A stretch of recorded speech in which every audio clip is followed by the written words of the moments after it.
Google is really, really, really valuing a streamlined, very fast loading, like highly accessible, performance focused, like almost minimalist, I would say, like in my experience, type of website experience for readers. And one of those key metrics that they really, really care about right now is time on page. Welcome to Social Post, a podcast brought to you by Meet Edgar. Each week, we bring you a guest to inspire your creativity, breathe new life into your marketing strategy, and get you motivated to take action in your business. Whether you're just starting out or a seasoned entrepreneur, you'll walk away feeling like you took your social media marketing multivitamin. Enjoy the interview and remember, what's possible for them is possible for you. And we can't wait to see your success.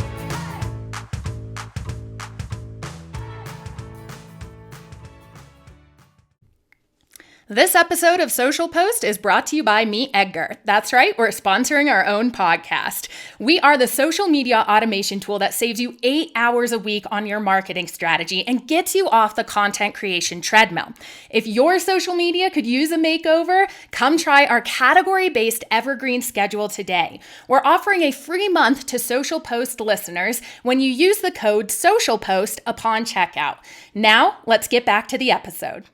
Welcome back, Social Post listeners. We are really excited to be joined by Ryan Robinson today, who is going to talk to us about content creation and driving traffic to your content. He is the perfect person to give us insights on this because he has grown his side hustle blog to over 4 million readers a year. And I know we all want to be able to brag about those kind of numbers. So we're excited to pick his brain. So I'll go ahead and pass it over to Ryan real quick to introduce himself a little bit more, and then we'll get into a fun conversation. Yeah, thank you for having me. This is awesome. I'm so glad to be here. I'm very familiar with Edgar, love the product, have used it myself a lot. So this is great. I'm glad it's finally happening. Nice. So let's start out with one of the questions that I know every content creator has. If you had the number one tip for how to get more traffic to your blog these days, what would you focus on? Since it's no longer a practice of just keyword stuffing and SEO, it's no longer the fact if you put out a link on Twitter that people click on it, where should we really focus on one tip that you can give us?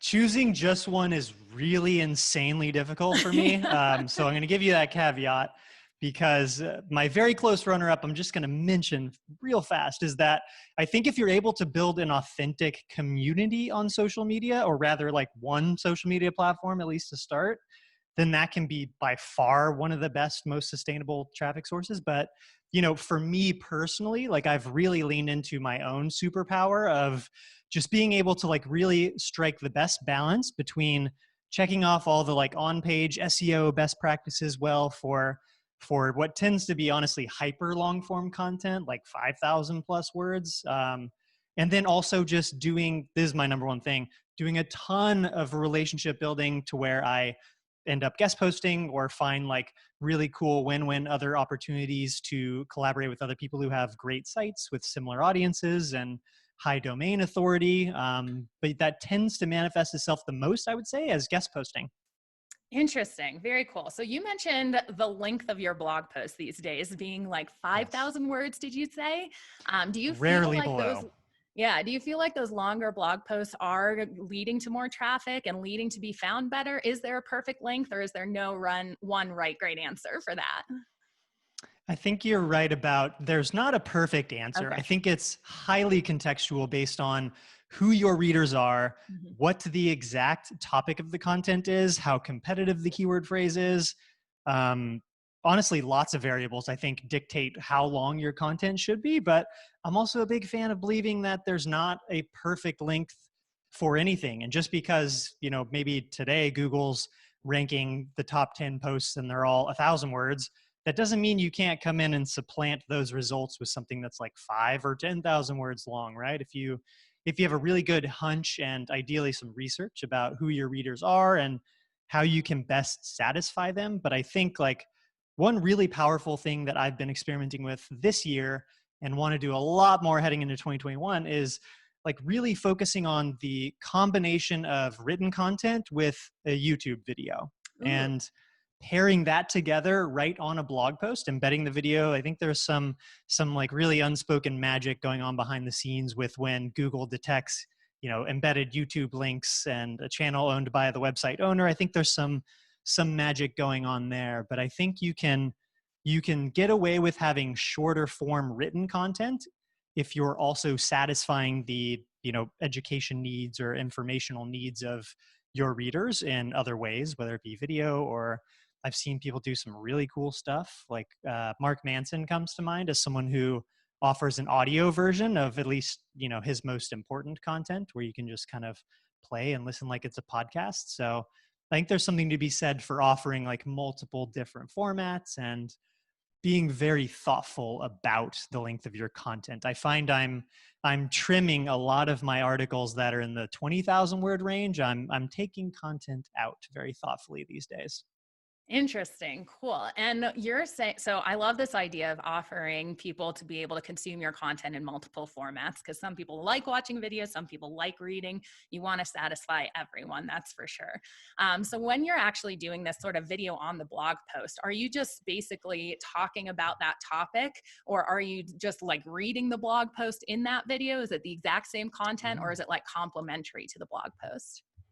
You just gave me an idea. I have not done a video where I read the blog post. And I don't know if people would want to watch that, to be honest. I feel like that does work really well, though, if you're doing a podcast format or you want to offer an audio version. But for the videos, I tend to, like, for example, I have an article that's about how to name a blog. And in the written article, it's super deep, goes through tons of different activities for generating interesting names that kind of, fit well with your niche and relate to your audience that you want to connect with. And so I found that the best way for me to do a video, at least for that post, was to just honestly talk through my experience with these various different naming techniques. And I personally find that some of the best magic actually comes from riffing after having just bullet points Nice. to guide the progression of the video. But yeah, I can't do... My best insights, I'd say, come from unplanned lines. Yeah, I feel like people can almost feel that energy sometimes. So that makes a lot of sense of just having a really candid conversation with someone can have the best feel to it. So if you have a bunch of educational content and you have all of this great sort of community building on social media and you're getting traffic to your blog, that's really great, but sometimes we need that blog post to actually convert people into paying customers. Do you have any tips that our community can use if they've built the trust, they have an engaged community, and they're getting traffic, how we can make sure we're paying attention to the right numbers and how we can make sure we're getting people to actually convert into paying customers once they reach our blog? Yes, I think like one of the things I've learned the most in working with people who are relatively new to blogging, or maybe coming from like a more creative endeavor and into starting their blog on the side, I find that there's really a lot of overlap with creative people wanting to blog, build up something on the side, see where it goes. But one thing I really find is that these people tend to not be natural salespeople or natural marketers. And one of the biggest lessons that I keep going over, and I like going over it, but I keep going over with people is just how much you really have to ask people to take the action you want. And I like to say that ask should come in the form of a mutual value exchange. So like, for example, for my blog, I always on at least important articles, when there's a direct connection to offering some sort of lead magnet, I will always have that ask from me to you to, download this template or sign up for this free mini course related to this subject. If you can't read the entire 20,000 words in one sitting, take the course and it's free. Come join. And you have to repeatedly ask people. And I think like there can be a fine line between being abrasive about it and annoying, and I'm not personally a fan of like pop-ups or the exit intent, like thing that kind of jumps out and scares you. But I think you can find the right balance that feels good for you and for your audience and for your topics. But don't be afraid to ask people to take the action you want. And that has been a huge part of my journey as a creator, like realizing that people don't know what action to take until you ask them. And whether that's signing up for your email list, which I think is a really important metric to keep in mind and like value and nurture those relationships. But also, once you have something to sell, like you really got to ask people to buy and place that trust in you. That makes a lot of sense. And an ask doesn't have to come across as sleazy at all. And I love Yeah. that reminder to our listeners for sure. So Yeah, when you you're don't talking, have to have like the little spinning wheel of fortune thing on your blog sidebar. that is so true. So I love all these like design reminders too, because I think we're inundated with pop-ups on people's sites and we're like, wait a minute, do I need a pop-up everywhere? But you've obviously had a lot of really great success converting people to sign up for your course, like you said, without this. So what other design tips might you have that you can actually give our followers of like where to put that call to action, or like how to make sure that people are actually reading your blog when the attention span online is so small today?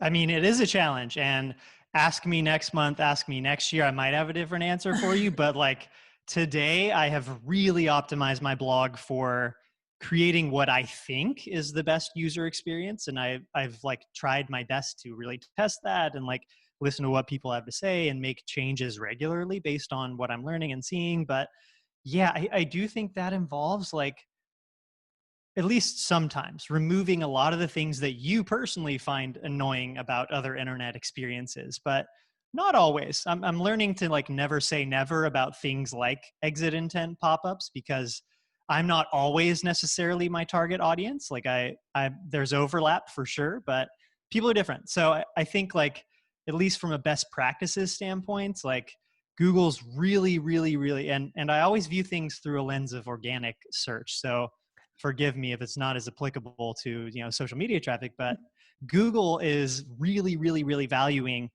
a streamlined, very fast loading, like highly accessible, performance focused, like almost minimalist, I would say, like in my experience, type of website experience for readers. And one of those key metrics that they really care about right now is time on page. So it's really important. I think long form content can sort of satisfy the goal of keeping people on your page. If your article is longer, like naturally they'll, maybe want to read it, but not so long that it intimidates them. And I find that when I have these hyper long form articles, it's really important for me to have some sort of option for them to, take this learning offline on their own time, whether it's just a simple PDF digital download of the blog post itself, where you go and create something, like a free course that drips out the information over time.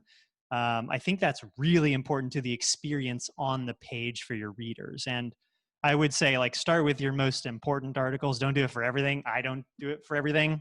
Um, but I think, yeah, having that call to action, like making that ask for people that will honestly benefit lots of them, like within the first few paragraphs of your blog post is always super important for me. Okay. Just having that somewhere near the top and then repeating it with some regularity, like when it makes sense. You don't want to just be half call to actions, half content. That turns into more of the like, online publication experience, and it feels like ads once you get to a certain point. Yeah, that makes a lot of sense. And you mentioned time on site as well as site speed being very important these days. Are there ways that like we can check this on our blog or we can improve this on our blog easily using tools that you would suggest, or any other tips for how we could improve this? 100%. Cool. Within Search Console, or even just if you Google search Google Page Speed Insights, they have like a host of totally awesome free tools that give you basically, on a page by page basis. Within Search Console, you can view kind of like site wide stuff and like maybe pinpoint really like interesting insights that you can make changes about. But if you just do the Page Speed Insights tool, then you can plug in the URL of your blog posts and they'll spit out a score on a scale of 0 to 100 for these, performance, accessibility, which has a lot to do with like the color contrasts you choose between like text color, background color. I mean, it gets crazy nuanced, but I've been able to see like a direct result in more traffic, higher organic search rankings for my content just by like getting all those scores as close to 100 as you can.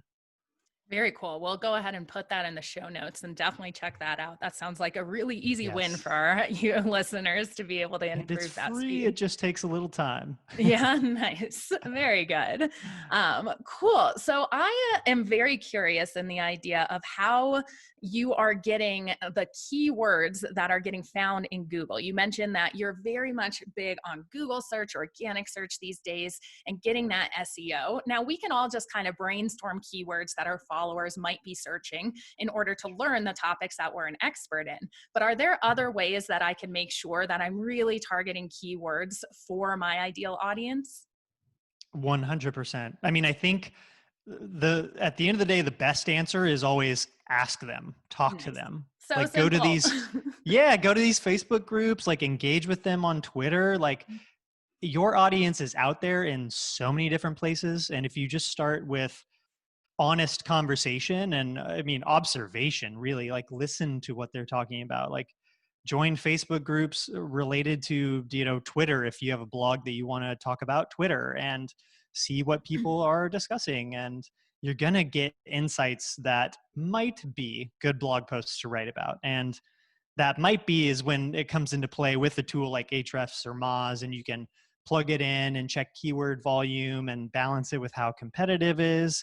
But I also take a lot of, I'm not ashamed to admit this, take a lot of inspiration from, you know, what my competitors or sites in my space are covering. It doesn't always inform what I cover in the months to come, but I can at least take a decent, you know, amount of confidence that like, okay, if this person who runs like a really smart business in my observation is writing about this topic, like this might be something I might want to cover. So I'll kind of throw it into an ideas tab, and then I'll eventually get to it, do my keyword research, determine if it's like a, you know, a good fit from a difficulty standpoint to rank for within a few months. But yeah, I find that I get a lot of inspiration from the cool stuff I see other people in my space doing. And I don't really love the word competitors either, because I think everyone in this space who's genuine in this space is out there trying to actually help people, right? And that kind of healthy competition of who can be the best, most useful, helpful person is awesome. Oh, that's such a good mindset to have about that. I really enjoy that thought of quite a It's like bit. the abundance versus Yeah, scarcity. That's how that's I the think of one. it. Collaboration over competition, however you want to say it. I totally agree. That's the Mhm. way that you have to think about it online. Very nice. So, thinking about blogging and social media, one of the most important things that we can do is write a really effective title for our blog, because we all know we scroll past articles. The ones that make us stop have a headline. Sometimes we'll share them out without even reading it if it's an effective headline. So, can you give us Especially on tips? Facebook. Oh, yeah, for sure. Do you have any tips for how you come up with really strong headlines to grab people's attention? For sure. I think that I have to give a shout out to CoSchedule. They have such a good headline analyzer tool that I've used for many, many years, just to kind of like gut check a headline that Mhm. feels right to me. I want to make sure it kind of ticks the boxes for the right type of like emotional sentiment. I find that most of the headlines I write usually have a number somewhere involved in there. I think there's something like visually arresting about having a number, maybe having parentheses, having a year can really establish relevancy. Like, hey, this article was written or updated this year, clearly.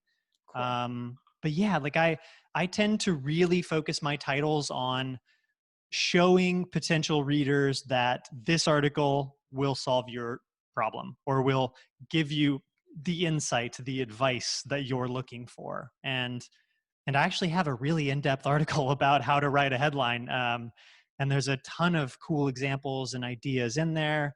That's one I need to do a video soon for, because that sounds really fun. Nice. Yeah, those are really good tips. I don't know why, but you're so right. Numbers, lists, years, stuff like that does always catch your eye on Yeah. the social networks, especially. And I think you Cool. have to balance like playing the game of what kind of like title headline will get people to click. And then, it's sort of like offering candy and then giving them, the vegetables they really need once they're on the post. So Oh I my think gosh, it's so good. another example of like, it's okay to kind of go beyond your comfort zone and writing a title that's, maybe catchier, grabbier, more enticing, but then, meeting the needs the right way with the actual content on the page. Yeah, so the title's what they want, and then the content is what they actually need. That's Yeah. really a brilliant way of thinking about it. Very cool. So as we discuss things on social media, a lot of the things Meet Edgar teaches about is becoming an expert. And that means going really deep within one knowledge source and not diversifying too much, especially as you're getting started. On blogging, though, I know it can be hard to think about the fact that if we write too many articles about the same topic, sometimes those things can actually hurt our rankings, and make sure that like those blog posts are kind of like dragging the traffic away from each other. Do you have any tips for if you want to go really deep, let's say for like Meet Edgar, we want to go so deep on social media, how we can make sure we're writing and not actually getting in the way of our blog posts? Yes. I mean, I think it helps to keep like a really carefully curated editorial calendar Nice. that still includes, everything that's published and live, right? And I like to think of it from like, columns standpoint. Like you can have the keyword phrase, the title, but yeah, every time you're coming to your content calendar and you're adding a new idea to it, like do a scan or a search if you have tons of posts. Do a search, and how many times does the word marketing come up if you're considering writing something about Facebook marketing? If you have 3 articles that are somewhat related to Facebook marketing already, I probably wouldn't necessarily write a brand new one on it. I'd actually be thinking about ways you could combine those 3 existing articles maybe into a greater type of guide. So I tend to like really focus on content pillars, and I always like make sure that anything new I want to write fits into one of these like big buckets. And, mine tend to be within the blogging space, at least. They tend to be writing, driving traffic, monetizing. Nice.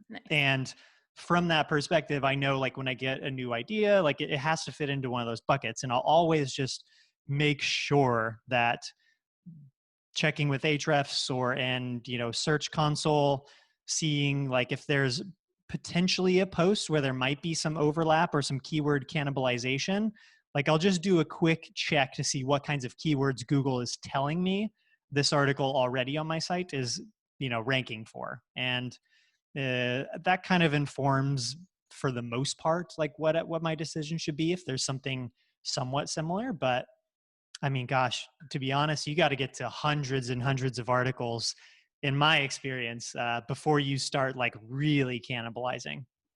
Okay, cool. And when you're doing your content calendar, do you have any tips for like how to make sure that you're using that time effectively? Do you plan a whole year at a time? Do you do it like quarterly? Talk to me about your strategy behind that. Mm. Mine today is like such a natural ongoing thing where I Okay. have like, I guess this does answer your question. I probably have about 3 months worth of 3 months. ideas that are in various different stages of being outlined by me or worked on by one of the writers that helps me with first drafts, or that I'm editing slowly.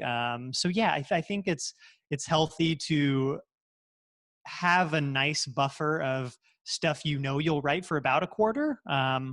But I'll often like just be struck with an idea or like a reader question or a reader comment, and I'm like, oh my god, I need to answer that like today. And so I think being flexible with things maybe jumping around in your calendar as fits with your unique schedule and needs and whatnot is a healthy practice. Yeah, that's a good reminder that if you spend the time planning it out, but something comes up, things can always be shifted. That's really Yes. smart. Cool. So as we wind down here, do you have any other blogging tools or blogging recommendations that are like in your toolbox as must-haves for bloggers these days? Whew. I really, really, really want to drive home what I believe the importance is of guest blogging. Oh, yeah. Not just from the perspective of acquiring links from established authoritative websites, because I think that's one of the most important things about guest blogging. But the second thing, I would say equally important, is the relationship building component. I think like these are people, when you reach out to someone who's a content marketer at, I don't know, whatever online tool you want to get a link from their blog. When you reach out to that person, that's a real person, and they are going to be, maybe working at this company for a year, 2 years, 3 years, but they go somewhere else next. And the chances are, like, the more that these relationships kind of build up and compound, and if you're doing it really thoughtfully, meaningfully, and actually connecting with the person, then they'll want to help you. They will think of you when they get to their next place too. So that's something that I've just been like really grateful to see come around as like a happy, virtuous cycle for me. Just always having good people at great websites that want to do collaborations with me. And I find that my outreach for like new stuff just is so much slower today than it was in the early days. But I think when you are early in your blog, it's okay and encouraged to be like really systematic about, hitting some activity goals of sending 5 pitches a week, and seeing the downstream results trickle out based on, how your pitch is converting and how the person's receiving it and how the guest blog post quality turns out. Like there's lots to learn with this whole process. But it's fun. I also have a really long guide on this topic that I got to do a video for too. Nice. So many videos. So when you're actually cold pitching for the first time, as you mentioned at the beginning, being systematic about that, Mhm. can you give us like one tip of like, what do you think has worked really well for you when you're sending out these emails to someone you don't have a relationship with first? Yes, short emails. Short. Nothing Okay. scares me away as the recipient of like 30, 40, 50 pitches every day. Hmm. Nothing scares me more than a really long email that I can't immediately tell what the intention or the purpose is. And I think there's many things that can be said about the exact words and the sentiment you use in these emails, but I've always found that just something that's relatively short, straight to the point, but also shows a measure of empathy, or that you spend some time actually researching the company or the person that you're emailing. That's honestly been the most useful way to cold pitch myself, is like going to the person I want to email, checking them out on like Twitter, LinkedIn, seeing what they seem to enjoy, and then maybe weaving in something short about that too, like in the intro, just something that gets them to pause and think about your email, and in comparison to the other 30 they get that day, is really important. And I think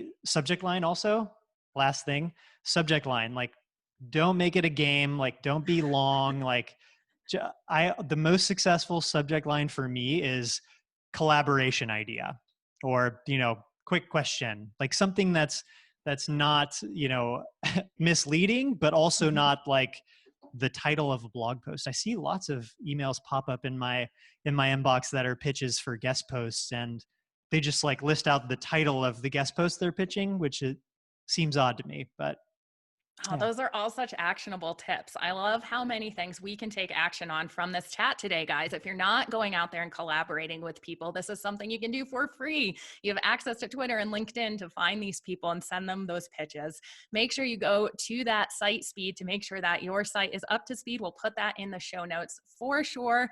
Get yourself a content calendar so you feel prepared and you know those keywords you're going after. Again, all of these can be done. You just have to sit down and do them, and they'll improve your blogging so much. This has been so great today, Ryan. Is there any last tips that you can give us that you'd like to share with the community, as well as ending on where people can find you if they want to go further with your information?